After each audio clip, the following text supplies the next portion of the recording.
Hello, everybody. My name's Kyle Marsh. I'm a program manager in Microsoft Identity. And today I'm here to talk about permissions and consent. And the topics I'm going to cover include things like what the concepts are behind permissions and consent, items like scope, delegated permissions, app permissions, and how you as a developer can best utilize our permission and consent framework in your application to give the best user experience. We talk a lot about identity. In fact, we named our entire division Microsoft Identity. And what we really mean by that is we use a standard called OpenID Connect in order to determine a user's identity. So what we really are interested in most of the time is who is the user who's interacting with your software. And again, the standard we use to determine that most often nowadays is OpenID Connect. Well, the only purpose of OpenID Connect is to verify that identity of the end user. And that's what you ask your identity provider to do, is identify who this user is, whether it's through a username and password or any other technique, passwordless, MFA, etc. That's what that standard does. So we call that authentication, and the user has authenticated them to the identity provider through whatever means is necessary. But what about applications? We use authentication to connect users to apps. So you as an application developer now know who the user is, who's interacting with your application, because the user has authenticated. Now, what about APIs? There's no user technically right in front of an API, especially a web-based API. Web-based APIs are called over HTTP. That request should be coming from anywhere on the network. So there's no user in front. So what do we do then? Well, at that point, we're not actually technically talking about authentication anymore, but rather we're talking about authorization. And by that, we mean that is the application authorized to call this API, and exactly how? So user identity is still a very important component of that authorization. So if an API call is made, for example, to say, read the current user's email, it's important that the API knows exactly what that current user is. And most of the time, we don't want the application saying, well, the current user is Kyle. What we want the application to do is, here's a token from my identity provider that says who the user is, and therefore the API can rely on, I'm acting on for Kyle at this point in time. So user identity is very important as part of the authorization. Now, the other thing that's important is, what exactly is the application asking to do? And the way that we determine this in something called the OAuth 2 spec is with a term they created called scope. Now, the unfortunate part, if you will, about the spec is they didn't say what scope was. They just said there is a scope. So I went off and looked around the dictionary for a while, or a few dictionaries, until I found a definition of scope that I liked. In this case, I'm taking from this definition a scope with respect to what we're talking about as a specific range of operation. So an application is going to ask for the ability to perform a specific range of operation. Now, it's very important that application developers do this, that they say, here is what I created writing my software. So I wrote an application that needs to read the user profile. So that's all the application developer should declare for. The reason that's important is we don't want the application's identity or it to be found out to have an exploit where I could use that same application to update a user's profile. So we want to make sure that the application, the developer who's written the code, says, what I've written this application to do is read, and therefore the application can't be used in a malicious way to actually do a write as well. So we really need that the application developer declare exactly what they need to do by a scope. So let's take, for example, that we have the Microsoft Graph API. That's an incredibly broad API. It covers a lot of different, even top-level objects. And you can see that the font on that top-level object list, it gets pretty small because we cover all of Microsoft 365 capabilities with the Microsoft Graph API. And just because an application should be able to read my profile doesn't mean it should also be able to delete all the files on my OneDrive, or change the files on SharePoint, or send email on my behalf. So it's important that as a developer, you say, here is exactly what my application needs to do, so that we can say whether or not that application is authorized to work for the user on their behalf for that range of operation or not. So applications specify the range of operation they require by requesting a scope. So that's within the boundaries of the protocol. We request a scope. Now, it is very important that you stick to that. Has to be only what your application requires. That's how we know for sure that your application is not going to be exploited in some way, but it also makes your application more easily distributed to your customers, as they know exactly the range of operation your application needs. So the way that we make that request is something on like an acquire token silent call. We specify, here's the scope I need. In this case, I want to specify I need a user.read scope. So I want to read the current user's profile. That's user.read and what that means. Second part of that statement is that not only do we specify what the application requires, but we are making a request. Somebody has to approve that request. We refer to that someone as the resource owner, but it's either the current user of the application. They may be allowed to say, yes, I am okay with this application seeing my profile, or I'm okay with this application being able to access my mail. We're not asking what the user can do. The user is able to do what the user is able to do. What we're controlling here is, what is the application allowed to do? What is the application's range of operation? So someone has to request that, grant or deny that request. So it is a request, and either a user or an admin needs to make that request. Grant or deny is the terms we use. So either someone grants the permission request, you're allowed to do that operation, or it's denied. So again, the way we would see that is in my token requests. Maybe I'm doing a acquire token silent or acquire token pop-up if that's required for user interaction. Assuming that the user then does their authentication correctly, what the user is likely to see next is a dialog like this. This is saying, here, this particular application, permission demo, is asking for the permission to read your profile, sign you in, and keep access to that information. That happened because the developer wrote on my token request API that I would like to be able to read the current user's profile.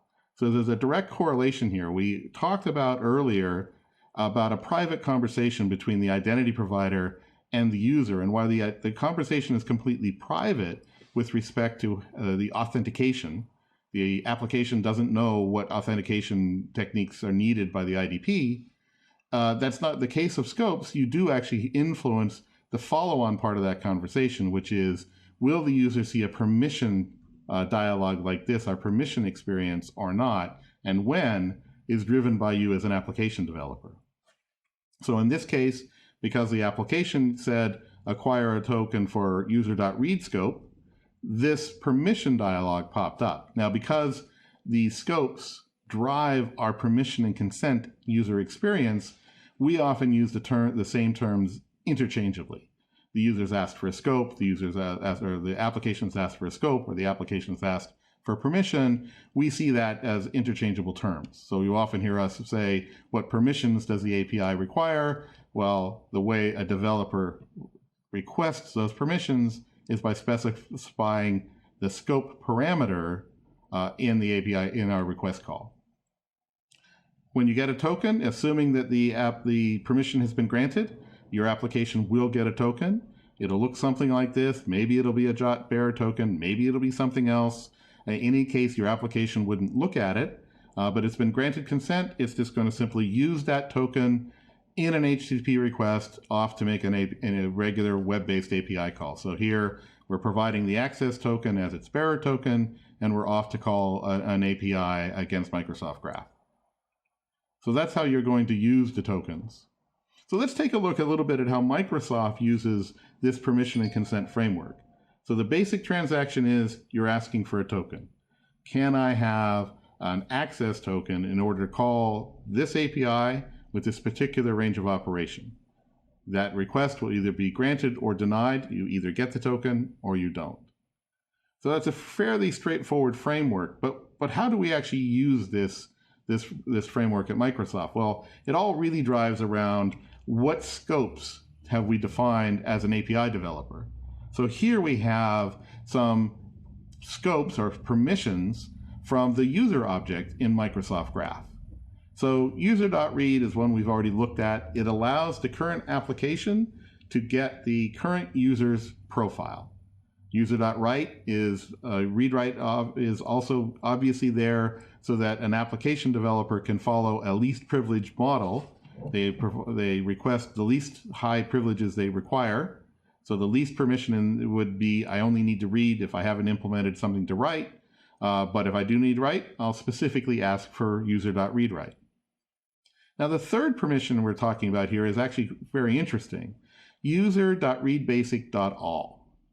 So this allows the current application access to see the current user's full profile and a very select set of properties, their email, last name, first name, extensions, photos, etc., of the other users in the organization.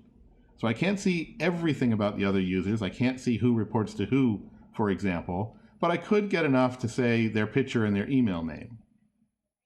So the reason that Microsoft Graph API designers created this very specific profile is so that applications could write a people picker-like user experience. You want to type in something where you're going to help the user select another user to interact with.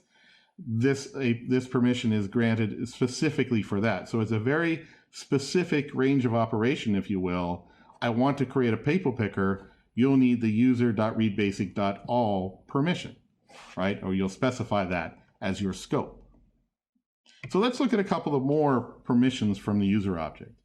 User.read.all allows an application to see the full user profile of every user in the enterprise. What's interesting about that permission is every user has that right. So you only need to open Outlook and go up and down your reporting chain to see, you can see the full user profile of everyone else in the company. You can find their office number and their telephone number, etc. Because you as an individual have that capability or that permission or that property assigned to you.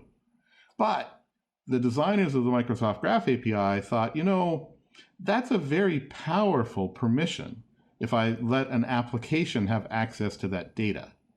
So do I want every application or any application to be able to know the details of my organization? It's very sensitive. Because, for example, if I'm going to target a phishing attack at a user, it will be much more effective if I specifically target you by sending a mail as if it had come from your manager, right? A user might react to a mail from their manager more hastily to get something done quickly and maybe not think, oh, look, maybe I should re-examine this for phishing. Maybe you're simply looking at recruiting a lot of people from a different company and knowing who reports to who can really drive that process. So it's a very sensitive bit of information about the full profile of every user in the enterprise. So the API's designer said, maybe we should have a second look at that. The next permission here is user.readWrite.all, and clearly that's very sensitive because we don't want a rogue application to be able to update every user's profile or more cautiously or more damagingly delete everyone's profile. That would obviously be a bad thing. So the API designers, we add a new column to our table here, which is admin consent required? Meaning I don't want a regular user to be able to grant this permission. I need an admin to take a look at the app and decide I trust this application with this capability or I don't. So for that point, we often refer to permissions as whether or not they require admin consent. Now, what this column represents is just what the API designer thinks should happen. Every tenant admin has the ability to overwrite these settings. Today, it's a very simple override. They can turn off user consent, meaning every permission that's requested requires admin consent. So you as an application developer, while you may think, hey, I know what the API designer has said, they think these first 3 permissions a user can grant, but the second 2 require admin consent. You don't know as a developer if any particular tenant admin has agreed with that API designer's point of view. So they may require every permission to require admin consent. In that case, however, the transaction for you is still exactly the same. You require a token silent or acquire a token interactively if necessary. You either get that token, the consent has been granted, or you don't, in which case it's been denied. Why it's been denied, you have to handle regardless. You're going to handle the lack of that token getting to your application gracefully one way or another. So the transaction's the same. The fact that something requires admin consent or not doesn't change your code. You're still going to handle that either way. But we do want you to be aware of things sometimes requiring admin consent.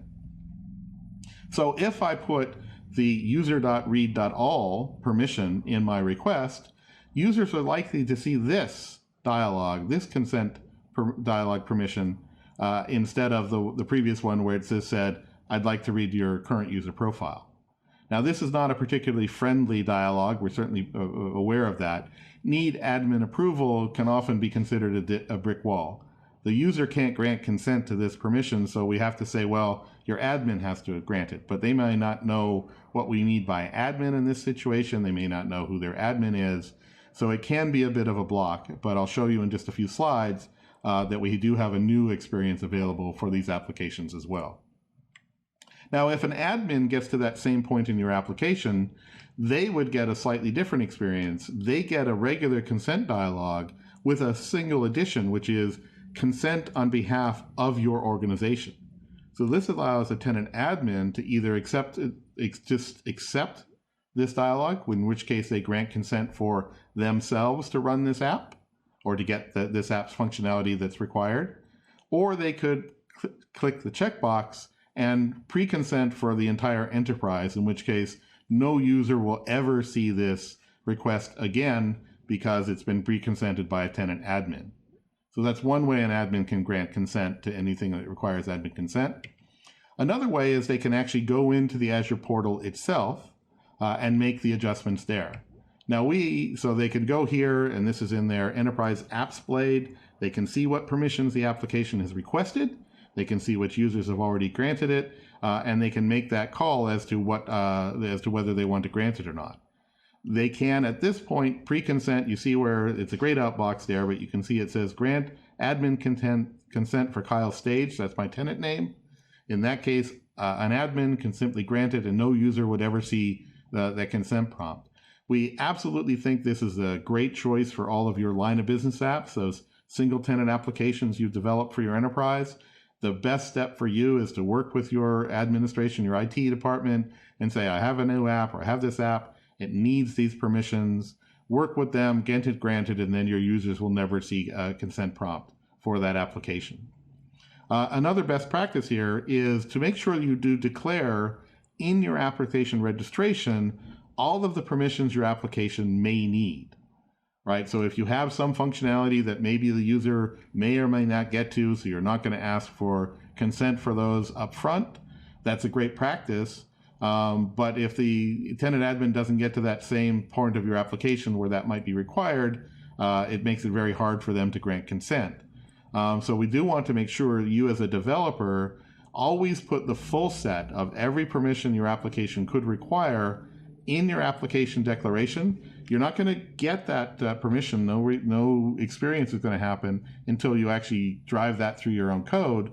But it does allow the tenant admin the opportunity to go ahead, pre-consent to your app, and then users don't see that prompt at all. So it's really two best practices here. One, make sure you put everything you need or all the permissions you require in your app registration. And two, for line of business apps to just go ahead and get that pre-registration. Now, if a permission requires admin consent, there is a new feature that's now out in preview where instead of saying the previous sort of brick wall-ish experience where it just said need admin, this one now says approval required. And it allows the user to type in a reason why they think that they want to be able to use this application. The user will see specifically what rights are required. And then from there, it flows into a admin consent workflow where admins can be alerted that a user needs to get help with their permission, need an application consented to. They can see the list and they can operate on that. So instead of hey, I hit this thing and I don't know what to do, now the user has got a better experience where they can at least start the process to get an admin consent for this application. So it's no longer a brick wall kind of experience. Instead, it's a workflow that they can kick off. So the way a tenant admin would set this up is they would turn off user consent. That's the first top green box you see there. It's very common today for lots of enterprises to say, no, I don't want my users consenting to applications. I would like to review those by the IT department first. And having turned off user consent, then they can go ahead with their admin consent flow, set it up, say which admin should get the email, and set up the whole process to make it a lot easier to get admin consent items approved in their enterprise. So when should you ask for permission? It's very important you as an application developer really spend some time deciding what's the right time for you to ask for these scopes. When should you be asking for permission? We have three basic options here. The first one is we refer to as dynamic user consent, and it's new with our V2 endpoint. What that means is your application will simply declare at its first login or the first time it goes to get an access token, a specific set of permissions. So this is different than our old experience, which was you always get the permissions you declare in the portal. Now the application developer can say, I'm going to drive when my users get prompted for which consent. So the first one is using dynamic consent is I may have 10 things in the portal, but I only need 3 to start. We combine that with incremental user consent, which allows you as an application developer to add another consent along the way. So maybe I have the base level of my application that maybe needs just user.read. And then I say, well, look, I'm helping you manage your OneDrive files. So maybe I might also ask for files.read, the ability to read the user's OneDrive files so that I can help them manage that. And then after the users use my application for a little while, I say, well, gee, I tell the user, I see that you're got a number of files in your OneDrive that haven't been touched for a year. Do you want me to set up a reminder for you to go through your OneDrive files and archive off the ones that you don't need anymore? And the user said, yes, I'd like that reminder. At that point, the application might pop up and say, I need calendar read-write in order to update your calendar for you to put that reminder in directly into your Office 365 calendar. So I can ask for that consent as needed, as opposed to saying, hey, I'm helping you with your OneDrive file. I need to write to your calendar. Users and IT departments may look at that and say, why would that be the case? The final one is the /default scope, which really says I want to use everything that's already been declared for me in the portal, and I'm not going to manage incremental or dynamically the consent that my applications are going to use. So let's take a look at how this manifests itself by looking at a little demo. So what I've written here is a very straightforward approach to how I'm going to get access tokens for this application. So what I've done here is I have an API I'm going to call. So here I'm going to call the me API, get the current user's profile. And I know that the range of operation I need for that API is user.read.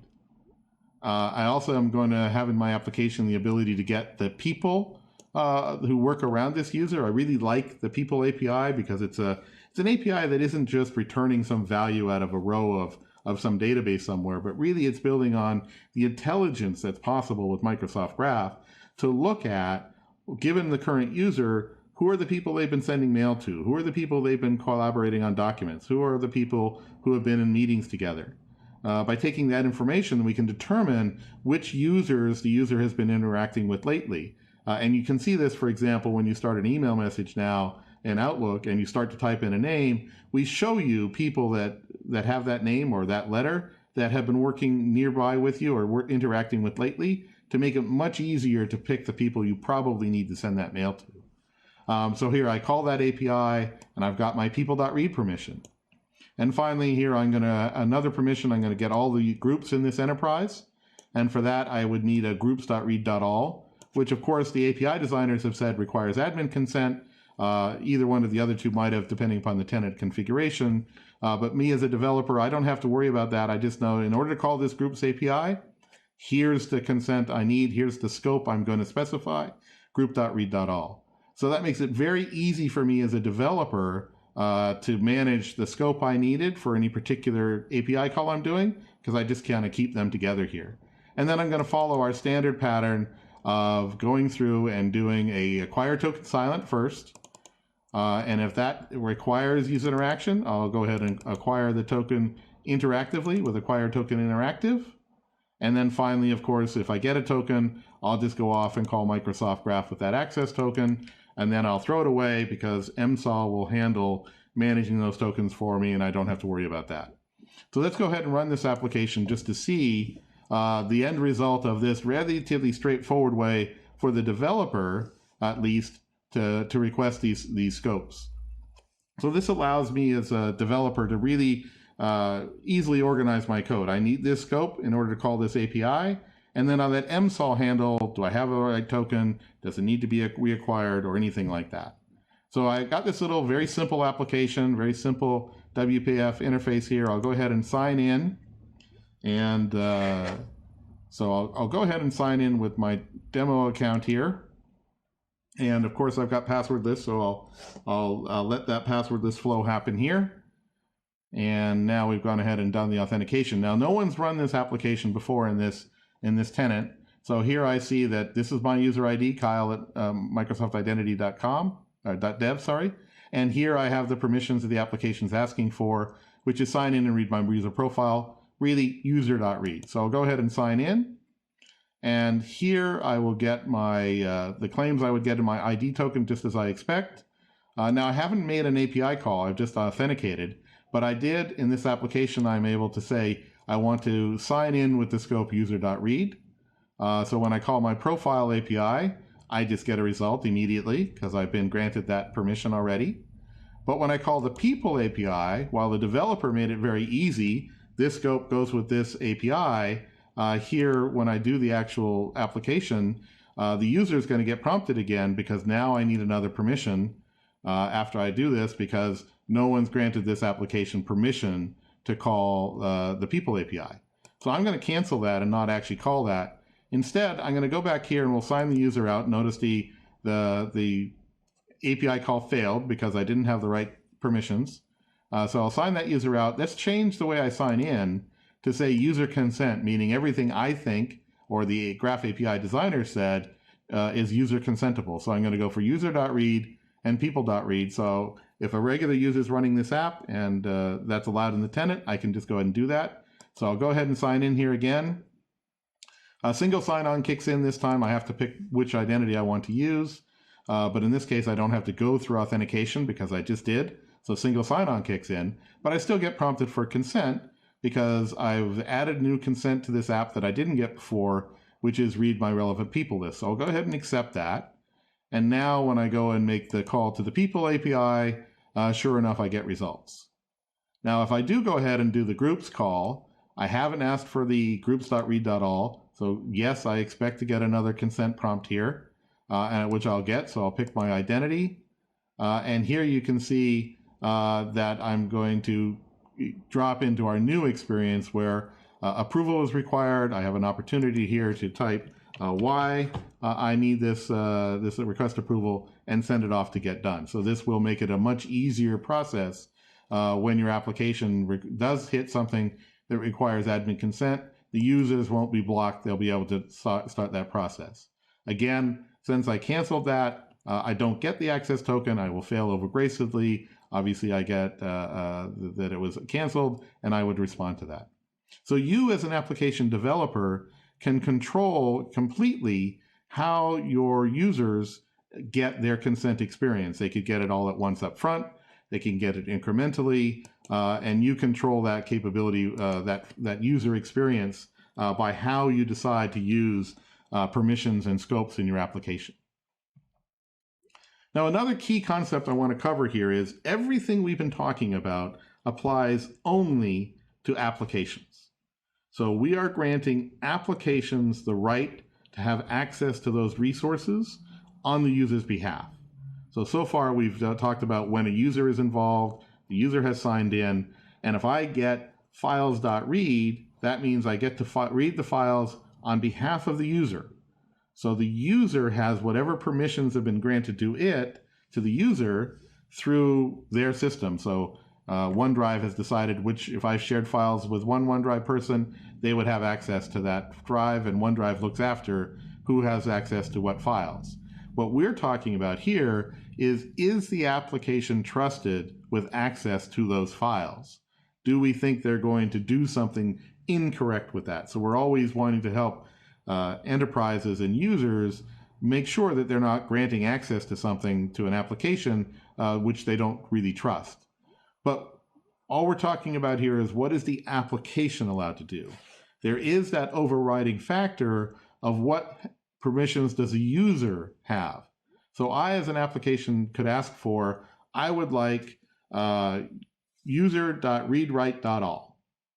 And if Kyle at Microsoft were to use that application, assuming that had been granted to the application, I can't change anyone else's profile, because I can't change anyone else's profile no matter what tool I use. Whether an application knows how to do it, or the portal, or anything else, I can't change any other user's profile. So just because the application is allowed to do it doesn't give me the right to do it. So we are really managing two very different things here. What is a user authorized to do, and what permissions are we granting to the application? And your application really lives in the world that is the intersection between these, with the world we refer to as effective permission. Effective permission is the intersection between what permissions the application has been granted and what permissions the user has also been allowed to. So if an admin user talks to an application that gets user.read.write.all, sure, that application could be used to change any user's profile. But if a regular user gets it, that doesn't give the regular user the right to change anyone else's profile. So your applications, when they work on this delegated permission, working on behalf of the user, are always bounded not just by what your application is allowed to do, but also what the user is allowed to do. So we've been talking so far about when the user identity is part of the authorization. So we refer to this as delegated permissions, meaning the permissions your application is being granted are delegated on behalf of the user. So you can only do what that user can do. But what happens when there isn't a user around to guide the application? You're writing a daemon or a service or some kind of machine-to-machine, server-to-server kind of process. Well, in that case, we don't have an identity to work with. So instead, your application authenticates itself through using what's referred to as the client credential flow. So your application can prove it's the application who's been granted whatever permissions have been granted to the app. So you do that by either providing a secret, or hopefully much better is to use a cert-based authentication to give your client credentials. And if your service is running on top of Azure, we highly recommend Manage Identity for Azure Resources, because that is your most secure option, as there are no secrets to be lost. Your developers can't lose it or mistreat it or anything. So that's our preference to these client credential apps. The next step is that the permissions are always granted by the admin, because there is no user. An admin has to consent to these ahead of time before the app runs. It's always going to use the static scope, if you will, because there's no way to specify different scopes. You only get what the admin has assigned to your application's identity. And the scopes or permissions are always across all users, because there isn't a user involved. So you have to get user.readwrite.all in order to update any user's profile. You get the right to update all users' profiles. Similarly on files.read, etc. So all of these permissions go across all of users. They're very powerful permissions, while they always have to be granted by an admin. Now, there is no effective permission because there's only one entity here, the application. So there's no user to bound this to. If your application gets the user.read.all permission, your application can read the full profile of every user, because there isn't any user to bound that to. So an application permission requires the application to authenticate itself straight up. So the way that an application specifies that it requires an application permission is here in the portal. When I go to my API permissions blade for my app registration, I see here there's right at the very top, I can pick a delegated permission, meaning I'm acting on behalf of the signed in user, or an application permission, which says I'm acting on my own behalf. The application is using its own identity to drive this interaction. And then we would list that and you would select these application permissions there. And then you go ahead and authenticate and ask for the default scope. So finally, you might be wondering whether or not we'll be testing any of this along the way. Well, of course we're going to be testing along the way. Here's our little snap quiz, if you will, pop quiz on some of the things, the concept of permission consent we already talked about. So we have this Cactus API. It's a very straightforward, simple API. It only has a couple of endpoints. We can either list all of the items in the catalog, or we could ask for a specific item from the catalog by giving an item identifier. We're going to have two delegated permissions, so two permissions that are there so that you can act on behalf of the user. Your application can act on behalf of the user. So we're going to have catalog.view.all, which allows your application to be used to see all of the items in the catalog. So for example, maybe I'm developing a backroom application that's going to be used by the manager, and they're setting it, they want to be able to know, hey, what should I be setting up for a sales next month, and so on. They're going to see all of the items in the catalog, whether they're published or not. The second permission, delegated permission, will be catalog.view.published, which is I only want to see items that have been fully published.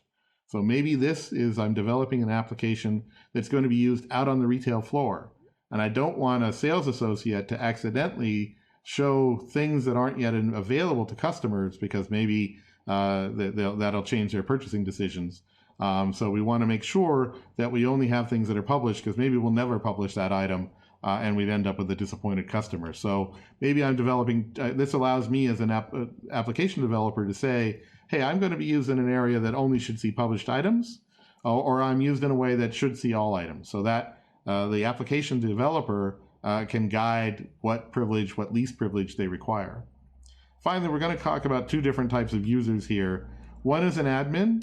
So an admin of the catalog can see all of the items, and a regular user can only see published items. So we have our delegated permissions that work on behalf of the user, and we have two types of users that basically correspond to those delegated permission categories. And if we look at some sample data here, here's a couple of three different items. The item number 1 and 3 are both published, and item number 2 is unpublished. So we're going to have a simple application. We got a couple of users, Alice and Bob. We have our little Cactus Catalog application that's going to call our Catalog API. So let's write a single page web application.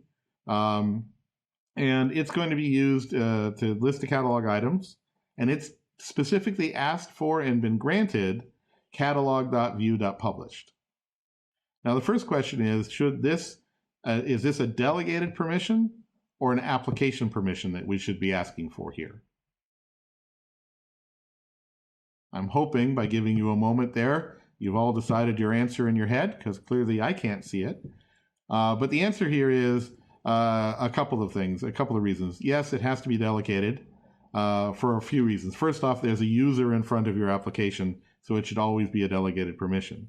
It also has to be a delegated permission because a single page web application has to be a public client. It can't keep a secret. It can't authenticate with a certificate or a client secret that we talked about for an application permission. So this must be a delegated permission for both of those reasons. Okay, so here's our little sample data. Remember, the application has been granted consent for catalog.view.published. So that's its range of operation. It can be used for published items out of the catalog. So Alice is an admin. Admins can see everything in the catalog. She signs into the catalog app and asks to see a list of all items. What should Alice see? Should she see all of the items or something else? Well, the answer is something else. Alice should only see the published items. It's true that Alice is an admin and she has the rights to see all items, whether they're published or not. But this application, for whom consent and permission applies, was only granted the permission of catalog.view.published. So the application developer said, I only can see published items because of the nature of my application. So even though Alice can see everything, this application cannot. So Alice, using this application, sees only published items. So the next question is Bob. He's a regular user. He comes up and says, I'd like to see item number 1, please. So what should Bob see? Well, Bob gets item number 1. Bob's a regular user. They get to see published items. The application's allowed to see published items. Sure, great. Bob gets to see item number 1 because both the application and Bob are allowed to see item number 1. So now Alice is signed in. She's an admin, remember, and she specifically asks to see item number 2. She knows there's an item number 2 because she's an admin. So she uses the application and says, I'd like to see item number 2, please. What should she see? Well, same applies. It's still the application permission. The application is only granted to see catalog.view.published. So Alice can't see an unpublished item with this application. Now, the interesting thing here is we originally suggested maybe 403 forbidden, but what's the problem with 403 forbidden? Well, the problem with 403 forbidden is we've just leaked the concept of the data that there is an item number 2. So maybe an attacker might want to use that information in a future attack. So probably an access denied would have been a better choice there. Now, supposing the application actually gets catalog.view.all. So this application can now be used to see all of the items in the catalog, not just published, but both published and published items in this catalog. So Bob, he's a regular user, signs into the Cactus API, Cactus application, and says, great, I want to see item number 2. What does Bob get to see?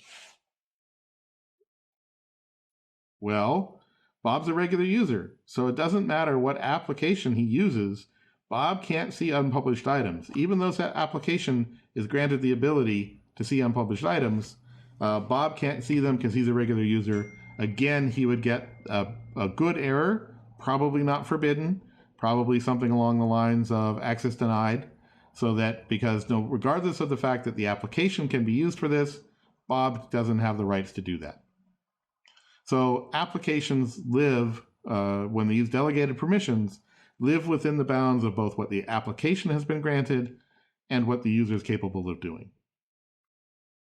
So we do have some best practices that you can find. Our best practices are wrapped up in our Microsoft Graph best practices because while we have a consent framework, as you can see, it's a very open-ended and straightforward framework with respect to an API designer says, here's a range of operation I want to enable.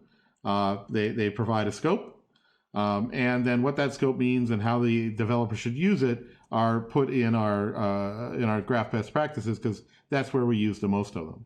Certainly, your application should always follow this least privilege model. Only ask for the scopes for which you have written code.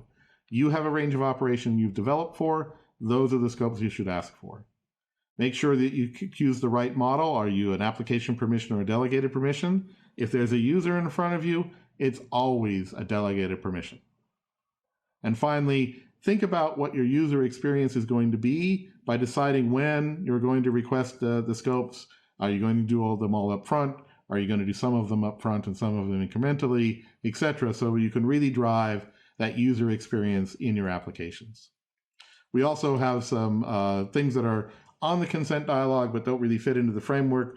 We do advise everyone to make sure they fill in their terms of service and privacy statement because in some jurisdictions it's very important that you have that information available to your users. So in this session we talked about our permission and scopes framework.